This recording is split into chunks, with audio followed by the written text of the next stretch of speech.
Hi friends, welcome to our class SLNS TEL. So class start చేద్దామా ఇవాళ. So let us start today's class.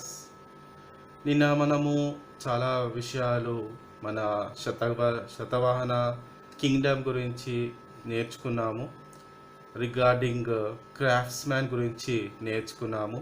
అంటే చేతి వృత్తి కళాకారులు వారి యొక్క అభివృద్ధి ఎలా జరిగింది, వాళ్ళు వర్క్ ఎలా నేర్చుకున్నారు, నేర్చుకున్నాక సంపాదిస్తున్న ధనాన్ని ఎలా దాచుకున్నారు, ఇవి మనము నిన్నటి క్లాస్ నేర్చుకున్నాము. So let us start today's class. ఈరోజు కూడా మనము చాలా ఇంపార్టెంట్ టాపిక్స్, అంటే ఈచ్ అండ్ ఎవ్రీ క్లాస్ మనది చాలా ఇంపార్టెంట్. ఓకే, ఆల్రెడీ ఇప్పుడు మనకు ఒక నోటిఫికేషన్ ఉంది. నోటిఫికేషన్ అప్లై చేసుకున్న వాళ్ళకి ఈ నోట్స్ అనేది మన క్లాస్ వర్క్ చాలా హెల్ప్ఫుల్గా ఉంటుంది. ఈ నోటిఫికేషన్ ఎగ్జామ్ డేట్ రాలేదు. అదే junior assistant, senior assistant post ఉన్నాయి కదా మన యూనివర్సిటీస్లో. కాలోజీ యూనివర్సిటీ, మన ప్రొఫెసర్ జయశంకర్ యూనివర్సిటీలో పోస్ట్ నోటిఫికేషన్ ఉంది కదా, దానికి సంబంధించి ఎగ్జామ్ ఇప్పుడు కరోనా క్రైసిస్ తగ్గింది కాబట్టి ఎగ్జామ్ డేట్ కూడా వస్తుంది. కొంచెం అప్లై చేసుకున్న వాళ్ళు సీరియస్గా ఉండండి. Right, so let us start today's class. ఈరోజు క్లాస్ మన టాపిక్ ఏంటిదంటే we're starting with progress of internal and external trade. Okay, progress of internal and external trade. Okay, trade right. మనం కామర్స్, వాణిజ్యం, ఈ కామర్స్ ఇప్పుడు ఇవన్నీ నడుస్తున్నాయి కదా. ఇప్పుడు ఎట్లుండేది ప్రోగ్రెస్, ఇంటర్నల్ ట్రేడ్ ఎలా జరిగింది, ఎక్స్టర్నల్ ట్రేడ్ ఎలా జరిగింది అనేది ఈరోజు క్లాస్ నేర్చుకుందాం. ఓకే, మనకి డిస్క్రిప్టివ్ ఎగ్జామ్, గ్రూప్ 1 డిస్క్రిప్టివ్ ఎగ్జామ్లో ఇవన్నీ అడుగుతారు. Right about trade system during Satavahana dynasty అంటే మనం ఇవన్నీ చక్కగా రాయాలి. రైట్, సో మనకి స్టార్ట్ చేద్దాము. ఈ ఇంటర్నల్ ట్రేడ్, ఎక్స్టర్నల్ ట్రేడ్ ఇవన్నీ ఆల్రెడీ కొంచెం నేర్చుకున్నాము. రైట్, ఆ బేసిక్ నాలెడ్జ్ తోటి మనము ముందుకు ప్రొసీడ్ అవుదాము. రైట్, మనకి internal trade and external trade గురించి ఆల్రెడీ మనకి రోమ్ దేశంతో వ్యాపారాలు ఉన్నట్టు మనకి శాసనాల ద్వారా తెలుస్తుంది. రైట్, అంటే ఆ టైంలోనే గ్రీక్ అంబాసిడర్స్, మన రోమ్ అంబాసిడర్స్ మెగస్థెనీస్, ప్లైనీ వీళ్ళు వచ్చినారు మన భారతదేశానికి. వచ్చి రాయబారాలు ఇవన్నీ జరిగినట్టు మనకి హిస్టరీ ద్వారా స్పష్టంగా తెలుస్తుంది. ఓకేనా, ఇప్పుడు ఈ ట్రేడ్ గురించి మనం నేర్చుకోవడం స్టార్ట్ చేస్తే మన ఫస్ట్ పాయింట్ ఏంటిదంటే ట్రేడ్ గురించి ఈ సర్తవాహాస్. ఓకే, శతవాహనస్ తెలుసు కదా మనకి. సర్తవాహాస్ అంటే ఎవరు? సర్తవాహాస్ని ఎవరు పిలిచేవారంటే, సర్తవాహాస్ అంటే మనకి ఇప్పుడు మర్చెంట్స్ అంటాం కదా, వ్యాపారం చేసేవాళ్ళు, మర్చెంట్స్. ఈ మర్చెంట్స్ ఫారెన్ ట్రేడ్ చేసే వాళ్ళని సర్తవాహాస్ అని పిలిచేవారు. Merchants who carried foreign trade. Okay, foreign trade. Merchants who carried foreign trade are called as Sartavahas. Which period? Satavahana kingdom. చూడండి, ఇట్లా నేర్చుకోవాలి. ప్రతి క్లాస్లో మనకి చాలా ఇంపార్టెంట్ కొత్త వర్డ్స్ తెలుస్తున్నాయి, which are coming under Telangana history and culture. Okay, ఇప్పుడు ఈ శతవాహాస్ అంటే మర్చెంట్స్ ఎవరు? ఫారెన్ ట్రేడ్ చేసేవాళ్ళు. ఓకే, మన దేశంలోనే ఉండి, రైట్, మన ప్రజలు ఫారెన్ వేరే దేశాలతో వ్యాపారం చేసే వాళ్ళని సర్తవాహాస్ అని పిలిచేవారు. ఓకే, మనకి ఆల్రెడీ తెలుసు ఇవన్నీ ఇండియా అండ్ రోమ్ తోటి మనకి బాగా సంబంధాలు, అంటే ఈ ట్రేడ్కి బిజినెస్కి సంబంధించి చక్కటి సంబంధాలు ఉండేది ఇండియా అండ్ రోమ్ అని మనకి బాగా తెలుసు, రైట్. దీనికే సంబంధించి మనకి మన తమిళనాడు రాష్ట్రంలో, ఓకే, తమిళనాడులో మనకి ఏం దొరికినాయి అంటే చూడండి, తమిళనాడులో మనకి అరికమేడు అనే ప్లేస్లో మనకి ఏం దొరికినాయి అంటే ఇది రోమన్ ట్రేడ్ సెంటర్గా ఉందన్నమాట. అరికమేడు రోమన్ ట్రేడ్ సెంటర్ అని మనకి తెలుస్తుంది, ఓకే. స్పష్టంగా రోమన్ ట్రేడ్ సెంటర్ మన భారతదేశంలో ఎక్కడ ఉంది అంటే అరికమేడు. ఆ అరికమేడు ఎక్కడంటే తమిళనాడు. మనం ఆల్రెడీ పట్టణాల గురించి నేర్చుకున్నాము, రైట్. ఇప్పుడు ఈ బిజినెస్ అనేది ఇంకా పర్టికులర్గా రోమన్ ట్రేడ్ సెంటర్ భారతదేశంలో ఎక్కడ ఉందా అంటే అరికమేడు తమిళనాడులో ఉంది, ఓకే. ఇట్లా మనము నేర్చుకోవాలి. లింక్ తోటి నేర్చుకుంటే సబ్జెక్ట్ మనకి ఇంట్రెస్టింగ్ ఉంటుంది. మనం ఏం చేయాలంటే మనం చదివే సబ్జెక్ట్ని ఇంట్రెస్టింగ్గా చదువుకోవాలి. అట్లా మనం తయారు చేసుకుంటేనే మనము ఇంట్రెస్ట్ అనేది పెరుగుతుంది, ఇంకా మనకి కాన్సన్ట్రేషన్ పెరుగుతుంది, సబ్జెక్ట్ ఎప్పటికీ గుర్తుంటుంది, ఓకేనా. ఇట్లా మనం నేర్చుకోవాలి. నెక్స్ట్ ఇక్కడనే ఈ అరికమేడులనే మనకి గోల్డ్ కాయిన్స్ కూడా దొరికినాయి అన్నమాట, ఓకే. గోల్డ్ కాయిన్స్ ఎక్కడ దొరికినాయి అంటే అరికమేడు. ఈ అరికమేడు తమిళనాడులో ఉంది, ఓకే, రైట్. నెక్స్ట్ ఇప్పుడు మనము internal trade and external trade గురించి మాట్లాడుకుంటున్నాం కదా. అప్పుడు ఈ డిస్కషన్ వస్తే మనం ఎట్లా గుర్తుపెట్టుకోవాలంటే అసలు ఏమేమి ప్రోడక్ట్స్ మనం ఎక్స్పోర్ట్ చేసేవాళ్ళము, ఏమేమి ప్రోడక్ట్స్ ఇంపోర్ట్ చేసేవాళ్ళము అనేది కాన్సెప్ట్, ఆ పాయింట్ అనేది మనకి గుర్తుకు రావాలి, రైట్. ఒక వర్డ్ మనకి ప్రస్తావన వచ్చిందంటే దానికి సంబంధించిన అన్ని రూట్స్ లెవెల్ నుంచి మనకి ఇట్లా క్లియర్గా గుర్తుకొస్తేనే మనకి సబ్జెక్ట్ అనేది బాగా అర్థమవుతుంటుంది, ఓకే, రైట్. నెక్స్ట్ ఇప్పుడు ఈ ట్రేడ్ గురించి మాట్లాడుకుంటున్నాం కదా. అసలు ఈ ట్రేడ్ అనేది మనము మన భారతదేశం నుంచి చూడండి, మనము పెప్పర్ని ఎక్స్పోర్ట్ చేసేవాళ్ళము, ఓకే, చాలా చేసేవాళ్ళము, రైట్. మనకి స్పైసెస్ ఎక్స్పోర్ట్ చేసేవాళ్ళము, కాటన్ ఎక్స్పోర్ట్ చేసేవాళ్ళము, రైట్. కానీ ఎక్కువ ఎక్స్పోర్ట్ చేసేది పెప్పర్. ఈ పెప్పర్ మనం ఎక్స్పోర్ట్ చేసి రిటర్న్గా ఏమి ఇంపోర్ట్ చేసుకునేదంటే పర్ఫ్యూమ్స్ ఇంపోర్ట్ చేసుకునే వాళ్ళము, రైట్. సో మనకి ఈ విధంగా మన చరిత్ర మనకి చెప్తుంది, ఓకే. పెప్పర్ ఎక్స్పోర్ట్ చేసేది, రైట్, లార్జ్ క్వాంటిటీస్లో మనము పంపించేది. ఈ పెప్పర్ కూడా మన భారతదేశంలో ఎక్కడ దొరుకుతుందంటే చూడండి, ఈ పెప్పర్ మన భారతదేశంలో ఎక్కడ దొరుకుతుందంటే కేరళ రాష్ట్రం, కేరళ నుంచి మనము ఎక్స్పోర్ట్ చేసేవాళ్ళం అనమాట, ఓకే.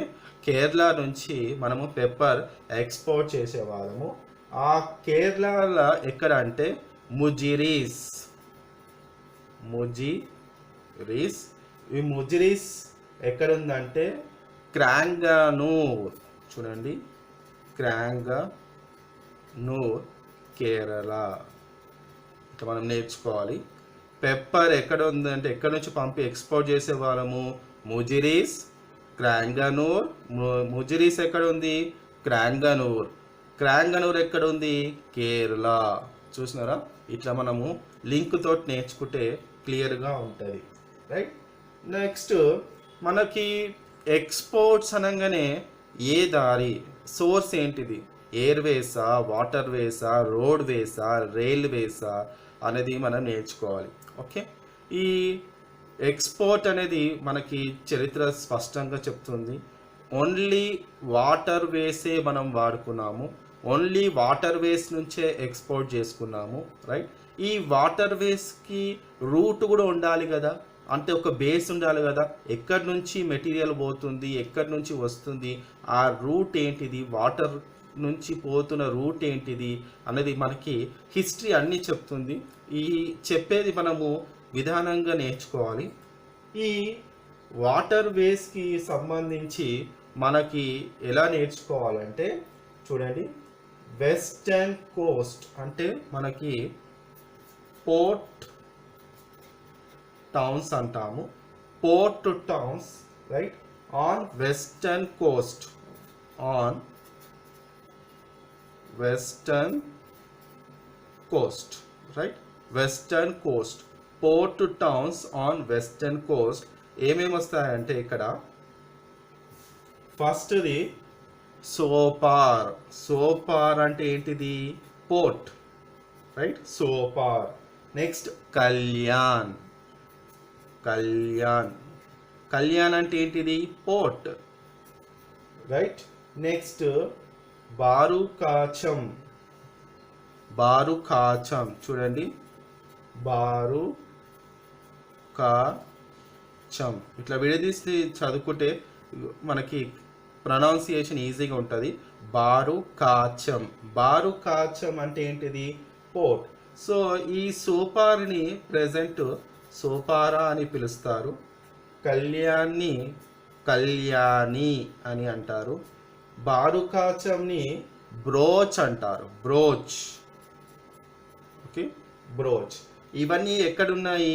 వెస్టర్న్ ప్రాంతాన, వెస్టర్న్ తీరానికి సంబంధించిన port towns during Satavahana kingdom, right.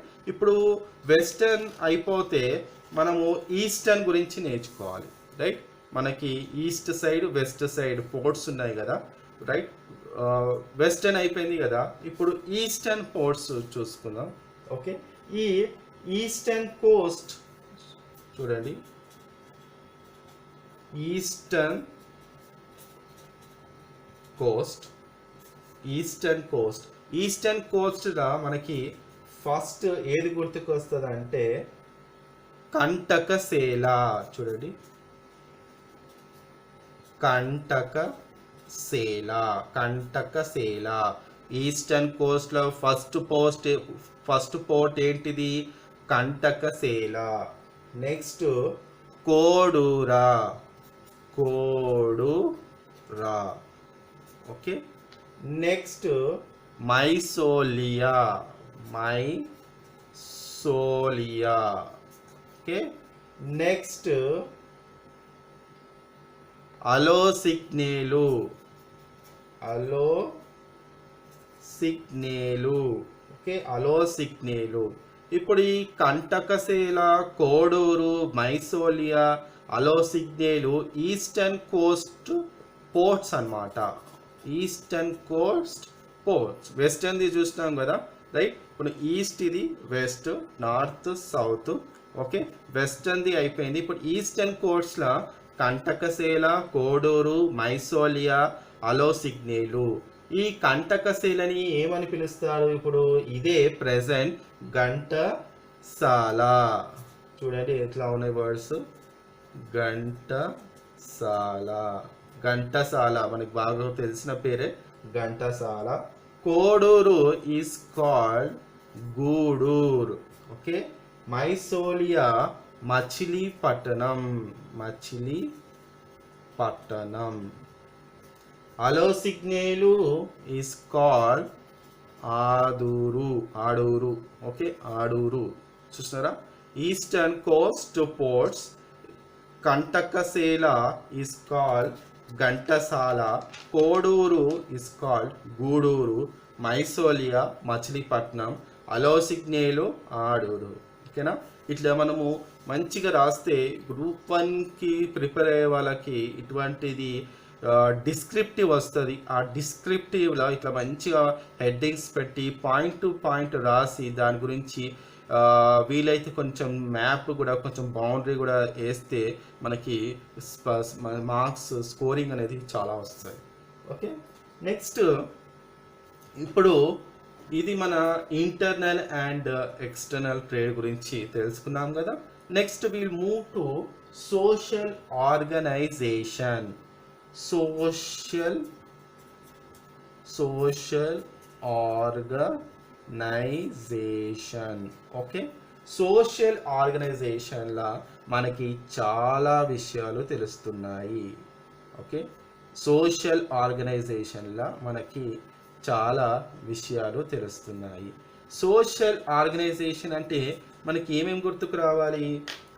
చూడండి, ఏ పదం ఏ వర్డ్ అయితే వస్తుందో మనకి దానికి సంబంధించిన చాలా మీనింగ్స్ అనేది మనకి మైండ్లోకి వచ్చేయాలి. ఆ విధంగా మనం స్ట్రాంగ్గా చదువుకోవాలి. ఓకేనా? ఈ సోషల్ ఆర్గనైజేషన్లో మనకి ఫస్ట్ గుర్తుకొచ్చేది the caste system. Okay, first గుర్తుకొచ్చేది క్యాస్ట్ సిస్టమ్. రైట్, అసలు క్యాస్ట్ సిస్టమ్ ఉన్నదా, అసలు ఎట్లా ఉంది, దానికి న్యాయం జరిగిందా? ఓకే, ఆ పరిపాలన విధానంలోని భాగంలో ఈ క్యాస్ట్ వాళ్ళకి కరెక్ట్గా ప్రోగ్రెసివ్ ఉందా లేదా అనేది మనం ఈ సోషల్ ఆర్గనైజేషన్లో క్లియర్గా నేర్చుకుందాం. ఓకే, చూడండి, దీని ఫస్ట్ ఎలా స్టార్ట్ చేద్దామంటే 4-fold డివిజన్ అంటాము. Okay, 4-fold division. రైట్, ఈ 4-fold డివిజన్లో మనకి ఎవరెవరు వస్తారంటే చూడండి, ఈ 4-fold డివిజన్లో ఫస్ట్ మనకు వచ్చేది బ్రాహ్మిన్స్. నెక్స్ట్ వచ్చేది Kshatriyas. Okay, Brahmins, Kshatriyas. Next comes Vaishyas. Next వచ్చేది ఎవరు అంటే శూద్రాస్. ఓకే, శూద్రాస్. ఇట్లా మనకి నేర్చుకుంటే అర్థమవుతుంది. మన సోషల్ ఆర్గనైజేషన్లో 4-fold డివిజన్ అనేది జరిగింది. ఈ 4-fold డివిజన్లో first is Brahmins, next is Kshatriyas, third is Vaishyas, fourth is Shudras. Okay, ఇప్పుడు వీరి యొక్క వర్కింగ్ స్టైల్ ఏంటిది నేర్చుకుందాం. ఫస్ట్ బ్రాహ్మిన్స్ యొక్క ఇంపార్టెన్స్ ఏంటిది, బ్రాహ్మిన్స్ ఏం చేసేవారు నేర్చుకుందాం. ఈ బ్రాహ్మిన్స్ అనగానే మనకి బాగా తెలుసు. రైట్, మన ఇంట్లో ఏ పూజా కార్యక్రమము ఏది కావాలన్నా మనకి బ్రాహ్మిన్స్ని పిలుస్తాము. రైట్, ఏ శుభకార్యానికైనా సరే బ్రాహ్మిన్స్ని పిలుస్తాము. ఇప్పుడు మన తెలిసిన విషయమే. ఇంకా వీరి గురించి తెలియని విషయం ఏంటంటే ఈ బ్రాహ్మిన్స్ స్టడీ వేదాస్. ఏం చేస్తారు వీరు? చదువుతూనే ఉంటారు, వేదాస్ చదువుతారు అండ్ వేదాస్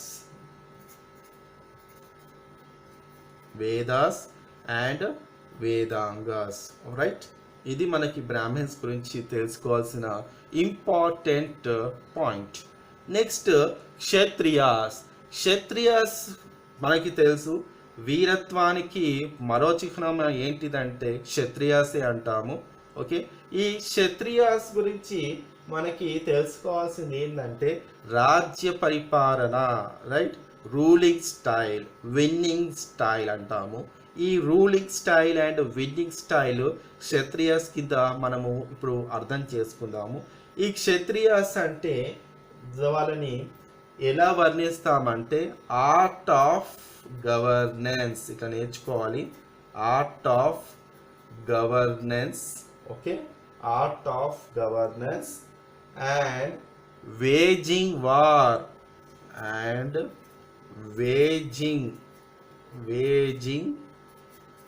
వార్ చూడండి, waging war, art of governance అంటే మనకి చరిత్ర చాలా చెప్తుంది, చాలా అద్భుతంగా వర్ణిస్తుంది. రైట్, ఉన్న కొంచెం సైన్యంలో ఉన్న కొంచెం రిసోర్సెస్లో కూడా వారి యొక్క బుద్ధి బలంతో, వారి యొక్క భుజబలంతో, వారి యొక్క మేధస్సుతో రాజ్యాలను గెలిచిన వాళ్ళు చాలామంది మనకి చరిత్ర చెప్తుంది. అదే ఈ art of governance and waging war. ఓకేనా, నిరంతరం ఉన్న ఏకాగ్రత, కాన్సన్ట్రేషన్తో వీళ్ళు ముందుకు వెళ్ళేది. ఓకే, సెల్ఫ్ కాన్ఫిడెన్స్ని బూస్ట్ చేసుకుంటూ వీళ్ళు యుద్ధ ప్రక్రియ స్టార్ట్ చేసుకునేది. ఇదంతా క్షత్రియసే వీళ్ళ సొంతమని మనకి చరిత్ర ద్వారా స్పష్టంగా తెలుస్తుంది. ఓకేనా. Art of governance and waging war. చూడండి, ఇటువంటి వర్డ్సే మనము గుర్తుపెట్టుకోవాలి.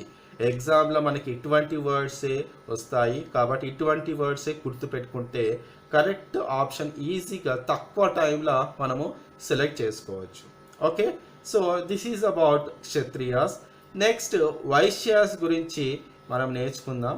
ఈ వైశ్యాస్ అంటే ప్రొఫెషన్గా వాళ్ళు ఏం చేసేవారు? వైశ్యాస్ అంటే మనకు తెలుసు కదా, trade and business. Trade and business. Okay, Vaishyas అంటే మనకి వాళ్ళ ప్రొఫెషన్ ఏంటిది? వైశ్యాస్ ఒక ప్రొఫెషన్స్ ఏంటిది? Trade and business. వైశ్యాస్ అంటే ట్రేడ్ అండ్ బిజినెస్ చేసేవాళ్ళని మనకి ఈ 4-fold డివిజన్ ద్వారా ఇంకా క్లియర్గా తెలుస్తుంది. నెక్స్ట్ శూద్రాస్. ఓకే, శూద్రాస్ అంటే ఏం చేసేవారంటే వీళ్ళు అగ్రికల్చర్ చేసేవాళ్ళు. టుక్ అప్ అగ్రికల్చర్, వ్యవసాయం చేసేవారు. ఓకే, చూడండి, మనకి వ్యవసాయం పంట పండించేది శూద్రాస్, మనకి అన్నం పెట్టేది శూద్రాస్, రైట్. ఈ పంట చూడండి లింక్ ఎట్లుంది, వీళ్ళు పంట పండించిందంతా వ్యాపారం చేసేది వీళ్ళు వైశ్యాస్. ఓకే, ఈ లింక్ ఎలా ఉంది చూడండి. వీళ్ళిద్దరిని సంరక్షించే బాధ్యత ఎవరిది? Ruling power the Kshatriyas. Okay, so మనకి విధి విధానం చెప్పేది ఎవరు అంటే బ్రాహ్మణ్స్. చూడండి ఇలా ఉంది. సోషల్ ఆర్గనైజేషన్ అనేది కరెక్ట్గా రాజ్య అధికారం, ఒక రాజు కింద ఇంతమంది వర్కింగ్ నేచర్ అంటాం. వర్కింగ్ నేచర్ అనేది ఇలా ఉంది. ఇదొక హైరార్కీ అనుకోవాలి. ఈ హైరార్కీ అనేది మనము పాయింట్ టు పాయింట్ ఎక్కడ మిస్ కాకుండా క్లియర్గా నేర్చుకుంటే సబ్జెక్ట్ ఇంకా బాగా గుర్తుంటుంది. ఓకే, సో నెక్స్ట్ మనము ఇప్పుడు ఇవంతా నేర్చుకున్నాం కదా, అసలు ఈ సిస్టమ్ మనకి ఎవరు ఇంట్రడ్యూస్ చేస్తారు అది నేర్చుకోవాలి ఫస్ట్. ఓకే, ఈ 4-fold డివిజన్ నేర్చుకున్నాము. సోషల్ ఆర్గనైజేషన్ ఇట్లా బ్రాహ్మిన్స్, క్షత్రియాస్, వైశ్యాస్, శూద్రాస్ అని నేర్చుకున్నాం కదా. అసలు ఈ సిస్టమ్ అనేది మనకి ఎవరు ఇంట్రడ్యూస్ చేసినారంటే రైట్, ఆర్యన్స్. మనకి ఈ సిస్టమ్ ఎవరు నేర్పించినారు? ఆర్యన్స్. ఓకేనా, ఆర్యన్స్. మనకి ఈ ఆర్యన్స్ కల్చర్, ఓకే, ఈ ఆర్యన్స్ కల్చర్ అనేది తెలంగాణ ప్రాంతంలో అంటే భారతదేశంతో పాటు తెలంగాణ ప్రాంతంలో కూడా మొత్తం ఎక్స్ప్లోడ్ అవుతుంది అనమాట, స్ప్రెడ్ అయిపోతుంది. ఓకే, ఈ కల్చర్ తీసుకొచ్చింది ఎవరు అంటే ఆర్యన్స్. ఓకేనా, ఇప్పుడు ఈ బ్రాహ్మణ్స్ గురించి ఇంకొన్ని విషయాలు తెలుసుకోవాలంటే వాళ్ళకి చాలా గౌరవ మర్యాద ఉండేది సొసైటీలో, రైట్. చాలా పేరు ఉండేటిది, వాళ్ళకి రెస్పెక్ట్ ఉండేది, వాళ్ళకి ఎటువంటి ట్యాక్స్లు ఉండవు, రైట్. ఇంకా పబ్లిక్కి వెళ్ళి వాళ్ళకి ఏదైనా డబ్బులు కానీ డొనేషన్స్ రూపాన బ్రాహ్మణ్స్కి ఇచ్చేవాళ్ళు. ఇవన్నీ ఆల్రెడీ మనకి డే టు డే లైఫ్లో మనకి తెలిసిన విషయమే అబౌట్ ఈ బ్రాహ్మణ్స్ గురించి, రైట్. నెక్స్ట్ రాజు యొక్క కర్తవ్యం ఏంటిదంటే చూడండి, రాజు ఒక కర్తవ్యం ఏంటిదంటే ఈ 4-fold సిస్టంలో బ్రాహ్మణ్స్, క్షత్రియాస్, వైశ్యాస్, శూద్రాస్, రాజు అనేది కర్తవ్యం ఏంటంటే బ్రాహ్మణ్స్ వాళ్ళ వర్క్ కరెక్ట్ చేస్తున్నారా, క్షత్రియాస్ వాళ్ళ వర్క్ వాళ్ళు కరెక్ట్ చేస్తున్నారా, వైశ్యాస్ అంటే వీరి యొక్క ధర్మానుసారంగా వారి యొక్క ధర్మాన్ని వాళ్ళు పాటిస్తున్నారా లేదా అనేది చూడడం రాజు యొక్క ప్రథమ కర్తవ్యం, రైట్. నెక్స్ట్ మనకి ఈ భారతదేశ చరిత్ర అనేది ఎంత ప్రాఖ్యాత గ్రహించిందంటే చూడండి, మనకి ఫారెన్ ట్రేడర్స్ ఉన్నారు, ఫారెనర్స్ ఉన్నారు,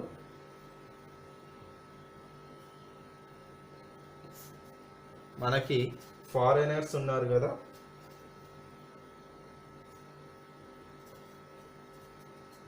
రైట్, ఈ ఫారెనర్స్ ఎవరెవరు ఉన్నారు? మనకి మన భారతదేశానికి వచ్చిన ఫారెనర్స్ ఎవరెవరు అంటే చూడండి, ఈ ఫారెనర్స్లో మనకి గ్రీక్స్ వస్తారు, గ్రీక్స్, రైట్. గ్రీక్స్ తర్వాత సకాస్ వస్తారు.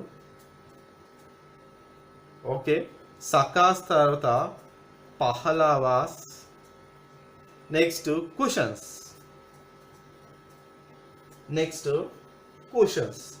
ఈ గ్రీక్స్, సకాస్, పహలవాస్, కుషన్స్ వీరు మన కల్చర్కి చాలా అట్రాక్ట్ అయిపోయినారు, అంటే చాలా నేర్చుకున్నారు వీళ్ళు, రైట్.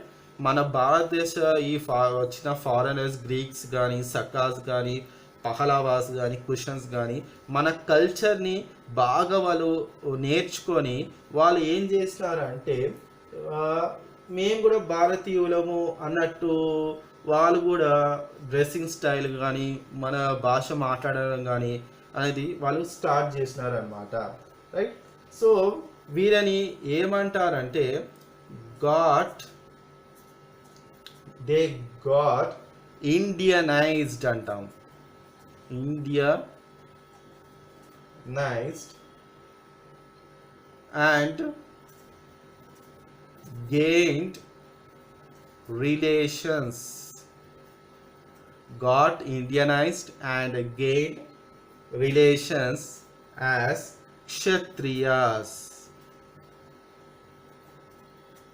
ఓకే, ఈ క్షత్రియుల యొక్క వీరత్వాన్ని, పౌరుషాన్ని, వారి యొక్క మేధస్సుని, యుద్ధ నీతిని అనేది ఈ ఫారెనర్స్ కూడా నేర్చుకొని మేము కూడా క్షత్రియుస్ లాంటి గుర్తింపు తెచ్చుకుంటాము అని వీళ్ళు కూడా మన ఇండియన్ కల్చర్ని స్లోగా అడాప్ట్ చేసుకుంటున్నారు అని మనకి హిస్టరీ ద్వారా స్పష్టంగా తెలుస్తుంది.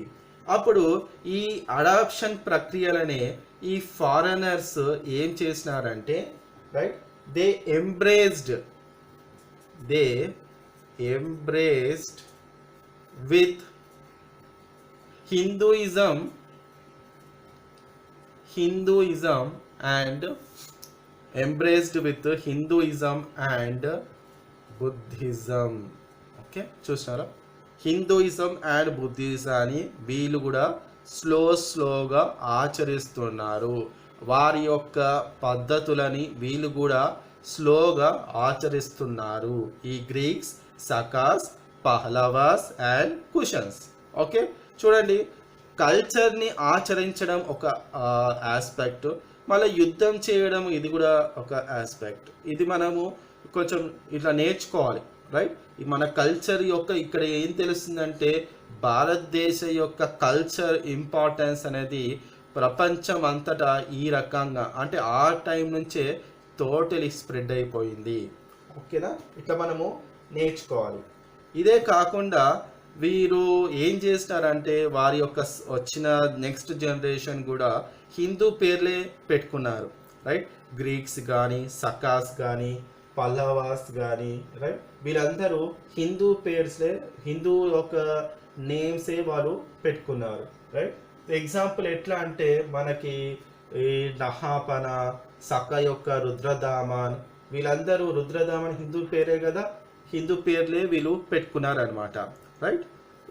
ఓకే, నెక్స్ట్ మనకి ఇదే సందర్భాన ఈ సోషల్ ఆర్గనైజేషన్ గురించి నేర్చుకుంటున్నాం కదా. ఇప్పుడు ఒక చిన్నది పాయింట్ గుర్తు తెచ్చుకుందాం. మనకి కథా సరిత్ సాగరం ఉంది, కథా సరిత్ సాగర ఉంది. ఈ కథా సరిత్ సాగర మనకి ఏం చెప్తుందంటే ఇంటర్ క్యాస్ట్ మ్యారేజెస్ గురించి చెప్తుంది. ఇంటర్ క్యాస్ట్ మ్యారేజెస్ గురించి కథా సరిత్ సాగరంలో చెప్తుంది. ఓకే, ఇప్పుడు ఈ శతవానస్ యొక్క సోషల్ ఆర్గనైజేషన్ ఏంటంటే అందరూ రాజులు కూడా వాళ్ళ పేరు ముందు వాళ్ళ తల్లి పేరు పెట్టుకునేవారు, రైట్. ఓకే, మన గౌతమిపుత్ర శతకర్ణి ఎట్లా పెట్టుకున్నాడు తల్లి పేరు, ఓకేనా. మన రాజు చనిపోయిన అనంతరం కూడా వాళ్ళ క్వీన్స్ కూడా పరిపాలన చేసినట్టు మనకి చరిత్ర తెలుస్తుంది. అంటే వీరి యొక్క పద్ధతులు అనేది వాళ్ళు ఎటువంటి సందర్భాల్లో కూడా వదిలేసింది లేదని మనకి చరిత్ర ద్వారా స్పష్టంగా తెలుస్తుంది. ఓకేనా, రాజ్య పరిపాలన అంటే రాజు ఉంటేనే పరిపాలన జరిగిందని కాదు. రాజు లేకపోయినా రాజు శాసించిన ప్రిన్సిపల్స్ అంటాం కదా, రాజు పేస్ట్ చేసిన ప్రిన్సిపల్స్ అనేది అందరూ ఫాలో అవుతున్నారని మనకి తెలంగాణ హిస్టరీ అండ్ కల్చర్ ద్వారా ఇంకా స్పష్టంగా తెలుస్తుంది. ఓకే, ఈ కథ సరిత్సాగరం ఏంటంటే ఇంటర్ క్యాస్ట్ మ్యారేజెస్. ఓకే, ఈ ఇంటర్ క్యాస్ట్ మ్యారేజెస్ ఎలా జరిగిందంటే ఈ క్యాస్ట్ వారు వేరే క్యాస్ట్ వాళ్ళని పెళ్లి చేసుకోవడము, మ్యారేజ్ చేసుకోవడం, ఇదంతా మనకి హిస్టరీ ద్వారా బాగా తెలుస్తుంది. ఇప్పుడు మనకి ఎగ్జామ్లో కథా సరిత్సాగర గురించి రాయండి అని మనకి ఏదైనా డిస్క్రిప్టివ్ వచ్చింది అనుకోండి, ఇటువంటి మంచి బ్యూటిఫుల్ పాయింట్స్ రాస్తే మనకి ఈజీగా స్కోరింగ్ మార్క్స్ వస్తాయి అన్నమాట. ఓకే, నెక్స్ట్ చాలా ఇంపార్టెంట్ పాయింట్ చెప్తాను, వినండి. ఉమెన్ గురించి చెప్తాను. రైట్, ఉమెన్ హ్యాడ్ రెస్పెక్ట్, ఇది మనం నేర్చుకోవాలి. And freedom, women had respect and freedom in the society. Okay, Satavahana కాలంలో ఉమెన్కి రెస్పెక్ట్ ఉందా, ఫ్రీడమ్ ఉందంటే ఉంది. ఓకే, ఉమెన్ తల్లి పేరే కుమారుడు పేరు ముందు పెట్టుకున్నాడంటేనే మనకు అర్థమవుతుంది ఉమెన్కి ఎంత రెస్పెక్ట్ ఇస్తున్నారు. రైట్, రాజు చనిపోయిన అనంతరం కూడా రాణి రాజ్య పరిపాలన తీసుకుందంటే ప్రజల మీద, రాజ్యం మీద ఎంత శ్రద్ధ ఉందో తెలుస్తుంది. ఓకే, వారి యొక్క ధర్మశాస్త్రాన్ని ఎట్లా వాళ్ళు పాటిస్తున్నారు అనేది కూడా తెలుస్తుంది. ధర్మాన్ని ఎటువంటి సందర్భంలో వాళ్ళు వదలలేదు అనేది మనకి తెలంగాణ హిస్టరీ అండ్ కల్చర్ ద్వారా ఇంకా స్పష్టంగా తెలుస్తుంది. ఓకే, ఇప్పుడు చూడండి, women had respect and freedom in the society. Okay, ఈ బేస్ తోటి మనం ఈ సెంటెన్స్ని చక్కగా ఫ్రేమ్ చేసుకుంటున్నాము. ఉమెన్కి రెస్పెక్ట్, ఫ్రీడమ్ అనేది ఎలా ఉంది. ఓకే, ఈ విమెన్ తోటే మనకి ఈ సొసైటీ నిర్మాణం అనేది మనకి చరిత్ర ద్వారా ఇంకా స్పష్టంగా తెలుస్తుంది. ఓకే, నెక్స్ట్ ఇంకొక ఇంపార్టెంట్ పాయింట్ నేర్చుకుందాము. అది ఏంటంటే మనకి గుణాఢ్యుడు తెలుసు కదా, మన పోయెట్ గుణాద్య. ఈ గుణాద్య రచించిన బృహత్ కథ.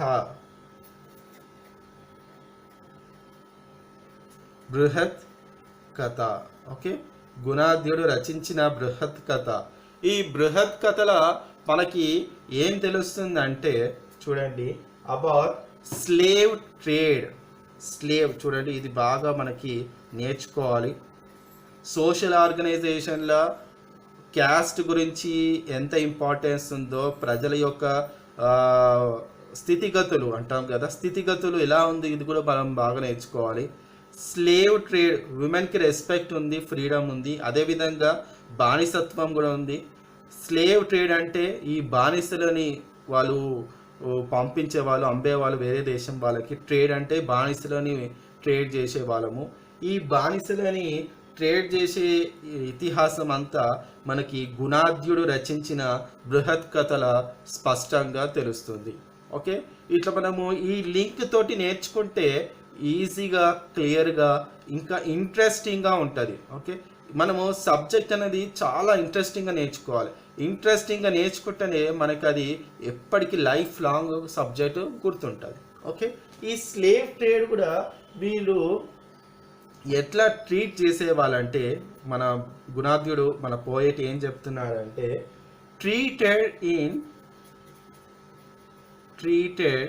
ఇన్ లో మేనర్. చాలా తక్కువగా వాళ్ళని ట్రీట్ చేసేవారని మనకి బృహత్ కథల గుణాఢ్యుడు స్పష్టంగా చెప్తున్నాడు. Okay, so that's all for today's class. ఒక్కసారి ఎగ్జామ్ పాయింట్ ఆఫ్ వ్యూగా ఎలా క్వశ్చన్స్ వస్తాయి ఈరోజు క్లాస్లో మనము నేర్చుకున్న ఒక్కసారి రీకలెక్ట్ చేసుకుందాం. చూడండి, ఇంటర్నల్ అండ్ ఎక్స్టర్నల్ ట్రేడ్ గురించి మనకి క్వశ్చన్స్ ఎలా వస్తాయి అంటే, ఏ దేశంతో మనం ట్రేడ్ చేస్తాము అంటే రోమ్ అని సెలెక్ట్ చేసుకోవాలి. రైట్, ఫారెన్ ట్రేడ్ చేసే వాళ్ళని ఏమని పిలుస్తారు అంటే సర్తావాహాస్ అని మనము గుర్తుపెట్టుకోవాలి. మనకి తమిళనాడులోని అరికమేడు రోమన్ ట్రేడ్ సెంటర్ ఏది భారతదేశంలో అంటే అరికమేడు, అది తమిళనాడులో ఉందని గుర్తుపెట్టుకోవాలి. నెక్స్ట్, ఏది ఎక్కువ ఎక్స్పోర్ట్ చేసేది ఏంటిది, భారతదేశం నుంచి ఎక్స్పోర్ట్ చేసేది ఏదంటే పెప్పర్ అని గుర్తుపెట్టుకోవాలి. ఈ పెప్పర్ కూడా ఏ రాష్ట్రం నుంచి పోయేది అంటే కేరళ అని గుర్తుపెట్టుకోవాలి. నెక్స్ట్, మనకున్న వాటర్ వేస్ అంటాం కదా, వెస్టర్న్ కోస్ట్లోని పోర్ట్స్ ఏమేమి ఉన్నాయి, సోపార్, కళ్యాణ్ అండ్ బారుకచంని బ్రోచ్ అంటారు. ఇట్లా మనం గుర్తుపెట్టుకోవాలి. వెస్టర్న్ కోస్ట్ తర్వాత ఈస్టర్న్ కోస్ట్ పోర్ట్స్ ఏమున్నాయి, కంటకసేల, ఇదే present Ghantasala, Kodura, Guduru, Maisolia is called Machilipatnam, Allosygne Aduru, ఇట్లా గుర్తుపెట్టుకోవాలి. సోషల్ ఆర్గనైజేషన్లోని 4-fold డివిజన్ ఏవి వస్తాయి, ఇప్పుడు మనకి డైరెక్ట్ క్వశ్చన్స్ రావట్లేదు, right, point to point question అనేది చాలా తక్కువైపోయినాయి. ఓకే, సో మిక్స్డ్ క్వశ్చన్స్ వస్తున్నాయి, రైట్. ఇప్పుడు మిక్స్డ్ క్వశ్చన్స్ అంటే బ్రాహ్మణ్స్, క్షత్రియాస్, వైశ్యాస్, శూద్రాస్, ఇది ఏ వ్యవస్థకు సంబంధించిన క్వశ్చన్ వచ్చే ఆస్కారం ఉంది. అప్పుడు మనకి 4-fold సిస్టమ్ కానీ సోషల్ ఆర్గనైజేషన్ కానీ ఇటువంటివి ఆప్షన్ని క్లియర్గా సెలెక్ట్ చేసుకోవాలి. ఓకే, ఈ వ్యవస్థ అసలు ఈ కుల వ్యవస్థ అనేది ఎవరు తీసుకొచ్చినారు మన భారతదేశానికంటే, it's purely called Aryan culture. ఆర్యన్సే మనకి కల్చర్ చూపించినారు. అంటే వాళ్ళ ఉద్దేశం ఏంటంటే భేదభావం కాదు, ఎవరి బాధ్యత వాళ్ళు నిర్వర్తించాలనేదే మనకి ఒక సందేశం ఇస్తున్నారు. అదే విధంగా మనము పాటించాలి. ఈ పాటిస్తున్నది లేననేది రాజు ఒక కర్తవ్యమే, ఇలా మనము నేర్చుకోవాలి. నెక్స్ట్, ఇది ఎంత ప్రవాహం చూపించిందంటే మన ఫారినర్స్ మీద కూడా చాలా ఇంపాక్ట్ చూపించింది మన కల్చర్. వాళ్ళు చాలా నేర్చుకున్నారు. ఓకే, వాళ్ళు చాలా రెస్పెక్ట్ ఇచ్చినారు మన కల్చర్కి. గ్రీక్స్, సకాస్, పహలవాస్, కుషన్స్, వీళ్ళందరూ ఎవరు ఫారినర్స్ అనే క్వశ్చన్ రావచ్చు. గ్రీక్స్, సకాస్, పహలవాస్, కుషన్స్, ఈ వీరే ఫారినర్స్. ఓకే, ఇంకా ఉన్నారు మనకు తెలిసింది వీళ్ళు, రైట్. వీళ్ళు ఏంటంటే వీరి యొక్క క్షత్రియస్ యొక్క సాహస బుద్ధిని, వీరత్వాన్ని వాళ్ళు కూడా అడాప్ట్ చేసుకోవడం స్టార్ట్ చేసినారు. ఆ అడాప్షన్ ప్రక్రియతో పాటు హిందూయిజం అండ్ బుద్ధిజం వీళ్ళు కూడా అదే పాటించుకున్నదే. హిందుత్వం కానీ బుద్ధిజం కానీ వీళ్ళు కూడా స్లోగా వారి యొక్క ప్రిన్సిపల్స్ని నేర్చుకున్నారనమాట. నెక్స్ట్, కరతా సరిత్సాగరం ఇంటర్ క్యాస్ట్ మ్యారేజ్ ఏది చెప్తుందంటే మనకి కరతా సరిత్సాగరం చెప్తుంది. ఉమెన్కి చాలా రెస్పెక్ట్ ఉంది, అది మనము తెలుసుకున్నాము. నెక్స్ట్, స్లేవరీ బానిసత్వం అనేది ఏ కవి రచించినాడు, ఏ కవి రచనలో ఉంది అనే క్వశ్చన్ చూస్తే మనకి బృహత్ కథ కావ్యం written by Gunadhya. Okay, that's all for today's class. ఇట్లా మనము నేర్చుకోవాలి. నేర్చుకునేది ఈ నోట్స్ అంతా మీరు కూడా ఒక చిన్నగా నోట్స్ రాయడం నేర్చుకోండి. మీరు చదవండి, ఈ నోట్స్ అంతా చదివి రాస్తే మీకు కూడా చాలా క్లియర్గా అర్థమవుతుంది తెలంగాణ చరిత్ర. ఇంకా ఈజీగా రీడింగ్ అండ్ రైటింగ్ అనేది ఇదే మనకి ఉన్న బలము. రీడింగ్ అండ్ రైటింగ్ని మనం డే బై డే ఇంప్రూవ్ చేసుకోవాలి. రీడింగ్ అండ్ రైటింగ్ తోటే మనకి తెలంగాణలో జాబ్ వచ్చేస్తుంది. ఓకే, మన ఛానల్ని సబ్స్క్రైబ్ చేయండి, మన ఛానల్ని సపోర్ట్ చేయండి. Okay, thanks for watching. Thank you very much.